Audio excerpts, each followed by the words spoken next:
न हो साथ कोई, अकेले बढ़ो तुम, सफलता तुम्हारे कदम चूम लेगी। सही राह को छोड़ कर जो उड़े, वही देख कर दूसरों को कुढ़े है।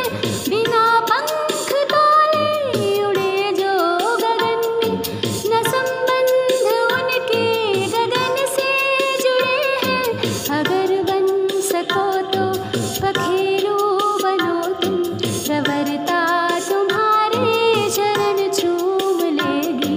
न हो साथ कोई, अकेले बढ़ो तुम, सफलता तुम्हारे कदम चूम लेगी। न जो बर्फ की आंधियों से लड़े हैं, कभी पग न उनके शिखर पर पड़े हैं। जिन्हें लक्ष्य से कम अधिक प्यार खुद से, वही जी चुरा कर तरसते खड़े हैं।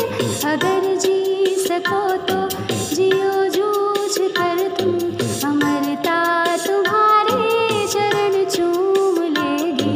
न हो साथ कोई, अकेले बढ़ो तुम, सफलता तुम्हारे कदम चूम लेगी।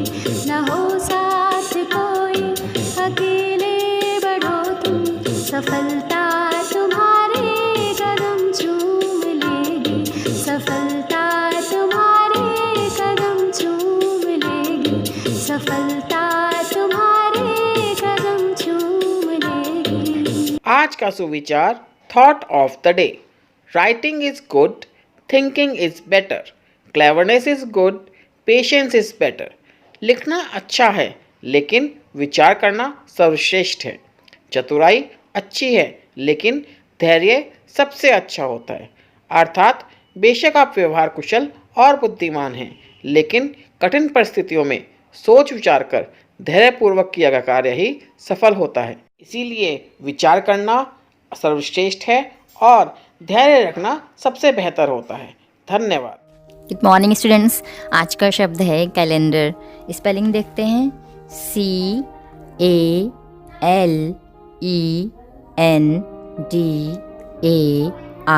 कैलेंडर।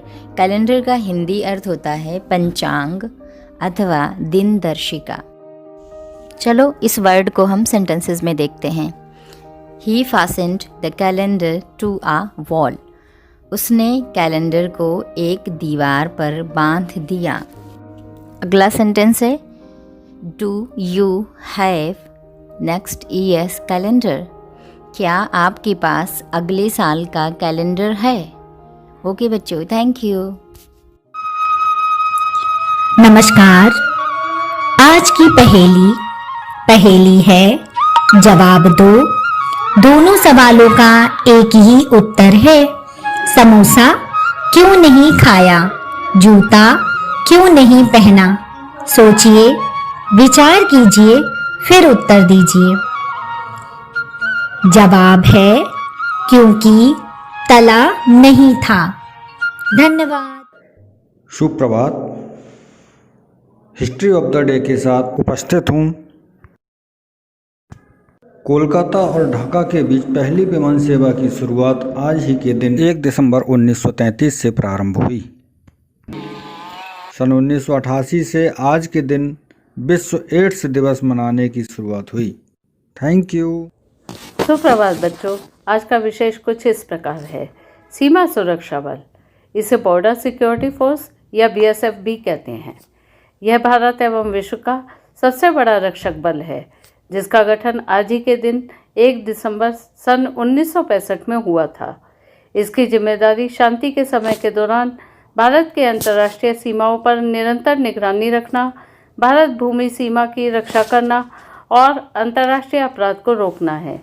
इस समय BSF की 188 बटालियन है और यह हमारे देश की 6385.36 किलोमीटर लंबी अंतर्राष्ट्रीय सीमा की सुरक्षा करती हैं।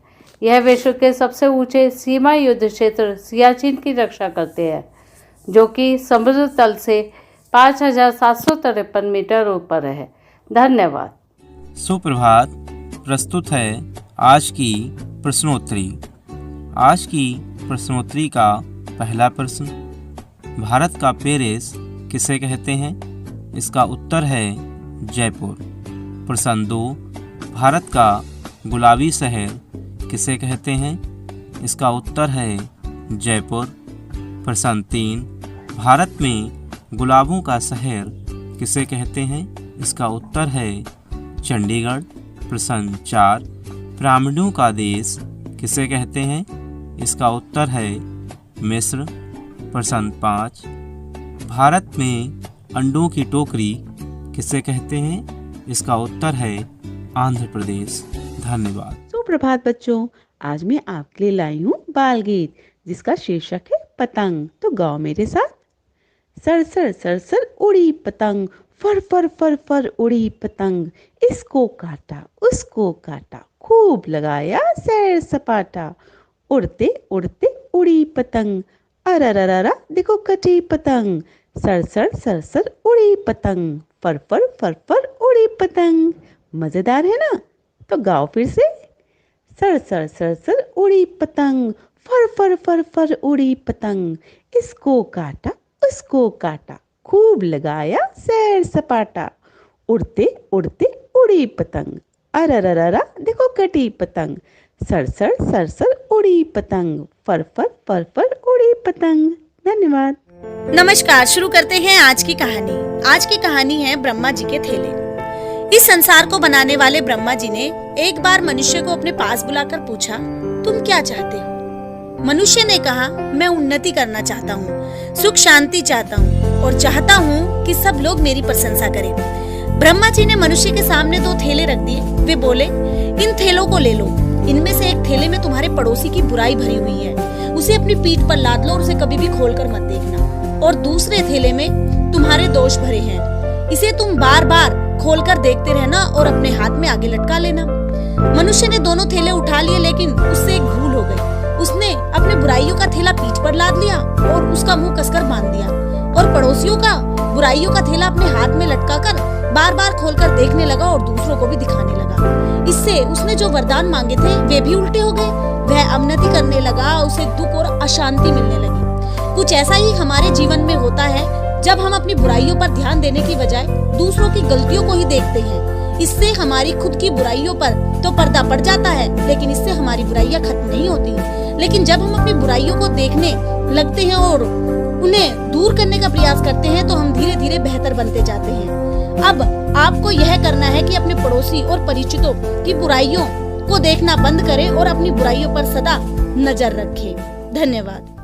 सुप्रभात। मैं प्रेम वर्मा। आज मोटिवेट योर सेल्फ का विषय है ए वक्त गुजर जाएगा। दोस्तों, आपने कई बार एक कहावत सुनी होगी। अगर हम ये कहावत अपने खराब वक्त में पढ़ेंगे तो हमारे अंदर एक सकारात्मक ऊर्जा का संचार हो जाएगा कि चलो, खराब वक्त हमेशा नहीं रहेगा। वहीं अगर हम इसे अपने अच्छे वक्त में पढ़ें तो ये कहावत हमें गलत काम करने से रोकेगा, क्योंकि हमारे मन में ये विचार आएगा कि कहीं हमारा अच्छा वक्त खत्म ना हो जाए। ये महत्व नहीं रखता कि आपने कितनी बार गलती की या आप कितनी बार फेल हुए। महत्व ये रखता है कि आप उड़ नहीं सकते तो दौड़िए, आप दौड़ नहीं सकते तो चलिए, आप चल नहीं सकते तो रेंगिए। हमें यह बात हमेशा याद रखनी है कि हमें किसी भी हालत में आगे बढ़ना है। हमें अपनी हर गलती या फेल्योर के बाद एक नए जोश, नए हौसले, नई प्लानिंग, नए आइडिया के साथ बाउंस बैक करना है। बस इम्पॉर्टेंट यह है कि हमें अपने सपनों को मरने नहीं देना है किसी भी हालत में, क्योंकि यह वक्त गुजर जाएगा। Work hard, stay disciplined and be patient. Your time will come. Thank you.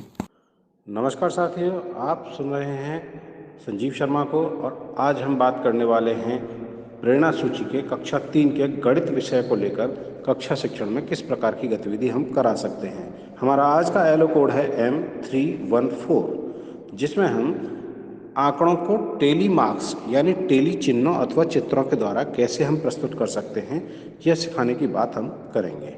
तो आइए देखते हैं कक्षा शिक्षण के दौरान हम किस प्रकार की गतिविधि करा सकते हैं। यहाँ दी गई गतिविधि एक उदाहरण मात्र है। शिक्षक ऐसी ही अन्य गतिविधियाँ अपनी शिक्षण योजनाओं में शामिल कर सकते हैं।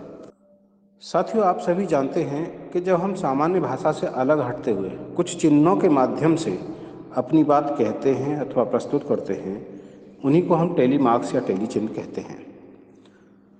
यहाँ ये बहुत आवश्यक है कि हम छात्रों से कुछ प्रश्न करें। ये प्रश्न कुछ इस तरह से हो सकते हैं कि आज सुबह आपने कितनी रोटी खाई थी, या आपके बैग में कितनी किताब और कितनी कापियाँ हैं, या आपके घर में कितने सदस्य बड़े और कितने छोटे अर्थात बच्चे हैं। जब छात्र आपके इन प्रश्नों का उत्तर दे रहे होंगे तो इनके उत्तर चिन्हों के रूप में अथवा चित्र के रूप में बोर्ड पर अवश्य लिखते चलें और साथ में उनकी संख्या को भी स्पष्ट करें। अब छात्रों से कहें कि जो कुछ भी बोर्ड पर लिखा गया है उनकी समझ में क्या आया है, एक एक कर अपनी बात कहने का अवसर छात्रों को दें। छात्र जब अपनी प्रस्तुति दे रहे होंगे तो निश्चित रूप से कुछ जगह गलतियां भी होंगी। जहां छात्र स्पष्ट नहीं कर पा रहे हैं वहां पर छात्रों की मदद करें और उनको चिन्हों का अर्थ अथवा चित्रों का अर्थ स्पष्ट करें। पुनरावृत्ति के दौरान आप फिर से उन चीज़ों को स्पष्ट करें और ये बताएं कि जब हम चिन्हों अथवा चित्रों के माध्यम से अपनी बात कह रहे होते हैं तो इन्हीं को हम टेली मार्क्स कहते हैं। आप देखेंगे कि अब छात्र और बेहतर तरीके से समझने लगे हैं। आप प्रश्नों को और रोचक बना सकते हैं। गतिविधि को रोचकपूर्ण बनाने के लिए आपकी और छात्रों की सक्रिय भागीदारी की बहुत अधिक आवश्यकता है। तो अपनी पूरी सक्रियता के साथ हासिल करें लर्निंग आउटकम्स को और लक्ष्य हासिल करें प्रेरणा लक्ष्यों का। कराते रहें गतिविधियां। हम बनाएंगे प्रेरक प्रदेश उत्तर प्रदेश।